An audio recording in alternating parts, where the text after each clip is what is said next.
విజయనగరంలో మన కాంగ్రెస్ నాయకులు కూలిస్తే స్టేజే కూల్చేశారు మీరు. మా కార్లు అడ్డం పెట్టి మా మీద దాడులు చేయడం, ఇవన్నీ తట్టుకొని ఇచ్చాం మేము. ఖమ్మంలో మీరు రాళ్ళు దాడులు చేశారు ఆ టైంలో, అప్పుడున్న కాంగ్రెస్ ప్రభుత్వం. ఈరోజు మాకు కొత్త అనుకుంటున్నారా ఇవన్నీ?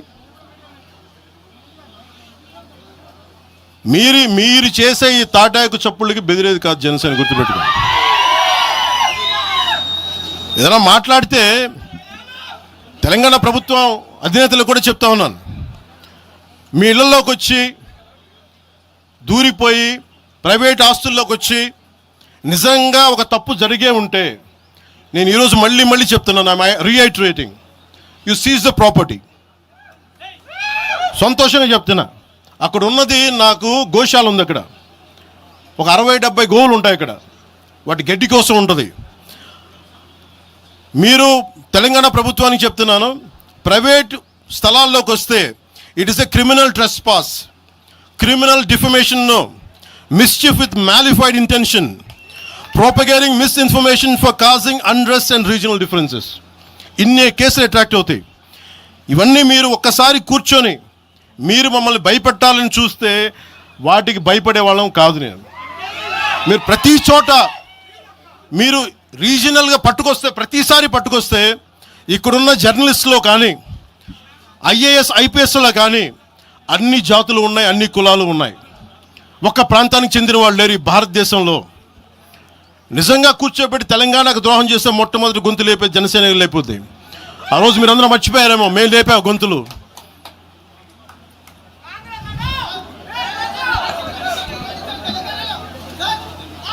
కాంగ్రెస్ హటావ్ దేశ్ బచావ్ అని అంటానికి ఈరోజు ఇందాక మీరు చెప్పినానికి చెప్తున్నా. కాంగ్రెస్ నాయకులు మాట్లాడుతున్నారు కొంతమంది, అందరం చెప్పట్లా. కొంతమంది నాయకులు కూర్చొని మాట్లాడుతూ ఉన్నారు, నువ్వు ఎలా తిరుగుతావు రోడ్ల మీద చూస్తాం, నాలుకలు కోస్తాం, నాలుకలు చీరుస్తామంటే రండా బాబు మీకు నాలుకలు తీసి చూపిస్తాం మీకు కోసుకొని. అలాగే మీరు ఒకప్పుడు ఇలా మాట్లాడిన నాయకులందరూ రాజశేఖర రెడ్డి గారు తెలంగాణకి విభజనకి నేను వ్యతిరేకం నేను అన్న చెప్పిన వ్యక్తికి పక్కన ఉన్న కొమ్ము కాసిన వాళ్ళు వీళ్ళందరూ వీళ్ళు మాట్లాడతారు. నిజంగా నాకు శివుళ్ళ మల్లికార్జున్ శ్రీశైలం చెంచుపెంటల నుంచి వచ్చినాడు, చెంచు గూడెల నుంచి వచ్చిన కుర్రాడు, 16-17 ఏళ్ళ కుర్రాడు. చెంచుళ్ళ శివ మల్లికార్జున్ వీళ్ళు వెతుక్కొని వచ్చారు నా కోసం. దేనికి? మాకు యురేనియం మైనింగ్ జరుగుతూ ఉంది అన్న, నువ్వు వచ్చి ఏదైనా చెప్పన్నా అంటే, ఆ రోజు ఓడిపోయినాను 2019 తర్వాత 2 చోట్ల ఓడిపోయి అంటే నా మీద ఏ నమ్మకం పెట్టుకొచ్చాడు. ఎందుకు నేను తెలంగాణ యువతను నమ్ముతానంటే, వాళ్ళకున్న లోపల ఉన్న భావం ఎంత బలమైందంటే మొత్తం ప్రభుత్వానికి అదిపించింది ఒక్క కుర్రోడి భావం. దానికి నేను ప్లాట్ఫామ్ అయ్యాను అంతే. దానికి ప్లాట్ఫామ్ అయ్యా. వచ్చి కుర్రోడు రోడ్డు మీద కూర్చొని జనసేన ఆఫీస్ ముందు కూర్చుంటే వెళ్ళి మాట్లాడా, ఏం బాబు ఏం కావాలన్నా అంటే, నీకు కూర్చోబెట్టి అన్న మాకు యురేనియం మైనింగ్ జరుగుతుందన్న మా శ్రీశైలంలో చెంచుపెంటల్లో, నువ్వు మాట్లాడన్నా అంటే మొత్తం తీసుకొస్తే ఒక్క మాట మాట్లాడితే ఆ రోజున వి హనుమంతరావు గారు, ఇప్పుడు కాంగ్రెస్ నాయకులు వి హనుమంతరావు గారు, మేము కూర్చొని మాట్లాడితే అఖిలపక్షం ఆ రోజు పిలిచాం. ఏ బలం ఉందని జనసేనకి ఆ రోజున ఓట్లు వస్తాయన్నా మేము చేసింది తెలంగాణ మీద ప్రేమ, తెలంగాణ మీద ఇష్టం, తెలంగాణ మీద మమకారం.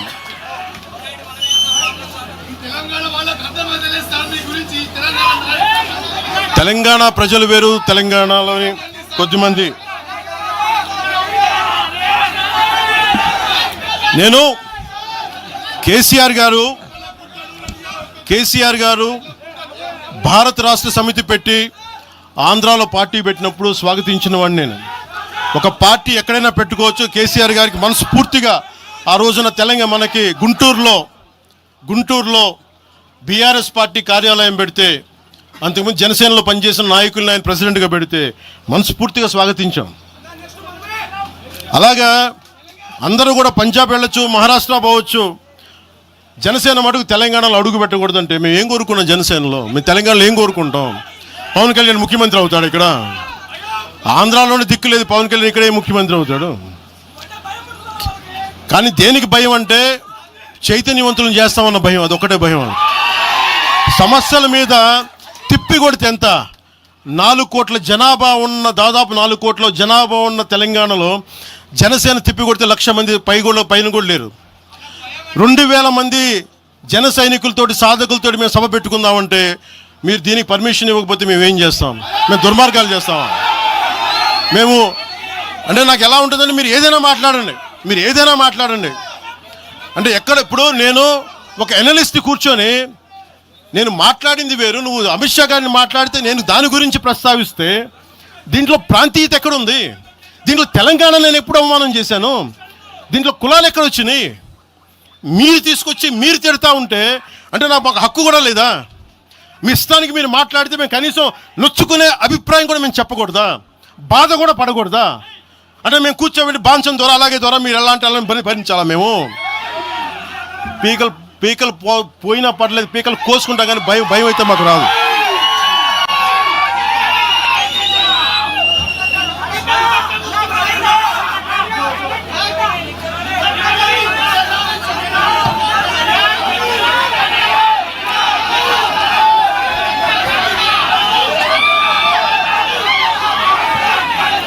నేను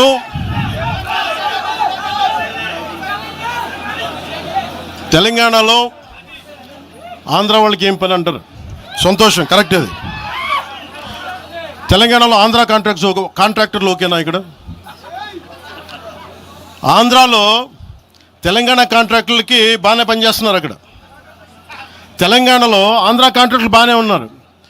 ఎవరినా మీరు బేవకూఫులు చేస్తామన్నారు? మీరు ఎవరిని బేవకూఫులు చేస్తారు? మీరు ప్రజలనేమో మీరు మభ్యపెట్టి యువత మీరు ప్రజానికం, మీరు తెలంగాణ ప్రజలు ఇది గుర్తించాలి. ఇది వీళ్ళు బాగానే ఉన్నారు, వీళ్ళ అధికారాలు బాగానే ఉన్నాయి, వీళ్ళు బిజినెస్లు బాగానే ఉన్నాయి, వీళ్ళ కాంట్రాక్టులు బాగానే ఉన్నాయి. ఏదైనా మాట్లాడితే నాలాంటి వాడిని కూర్చోబెట్టి భయపడతా ఉంటారు. మీరు ఒక్కసారి చెప్పండి. మీరు నిజంగా వద్దు అనుకుంటే తెలంగాణలో అసెంబ్లీలో ఎవరైతే తిడుతున్నారో మీరు తీర్మానం పెట్టండి. పవన్ కళ్యాణ్ అనేవాడికి ఇక్కడ పర్మిషన్ లేదు, రాకూడదని పెట్టండి పర్మిషన్. సంతోషం నాకు. దాన్ని ఎలా పెడతారో నేను కూడా చూస్తాను. దాన్ని మేము 1200 మంది ఉద్యమకారులు ఎంతమంది చనిపోయారో నాకు తెలుసు. 12 సంవత్సరాలు 1200 మంది ఉద్యమకారులు పైగా చనిపోతే వాళ్ళ మీద గౌరవార్థం నేను ఎప్పుడు ఒక్క మాట మాట్లాడాలి తెలంగాణ, ఒక్క మాట. నాకు అంత ఇష్టం నాకు తెలంగాణ. కానీ మీరు కూర్చోబెట్టి నా ప్రేమను కనుక మీరు శంకిస్తే నేను ఇప్పుడు దాకా నిర్ణయించుకోలే. మీరు అంటున్నారు కాబట్టి చెప్తున్నా, తెలంగాణలో జనసేన ఉంటుంది, మేము పోటీ చేస్తాం. మేము ఇప్పుడు దాకా ఎప్పుడు అవసరమైతే తెలంగాణలో తిరుగుతాం. నేనే తిరుగుతా, మేమే తిరుగుతాం. ప్రతి సమస్య మీద మాట్లాడతాం, ప్రతి అన్యాయాన్ని ఎదుర్కొంటాం. ఏం మాట్లాడతారు మీరు? ఇది తెలంగాణ భారతదేశంలో అంతర్భాగం, మర్చిపోకండి.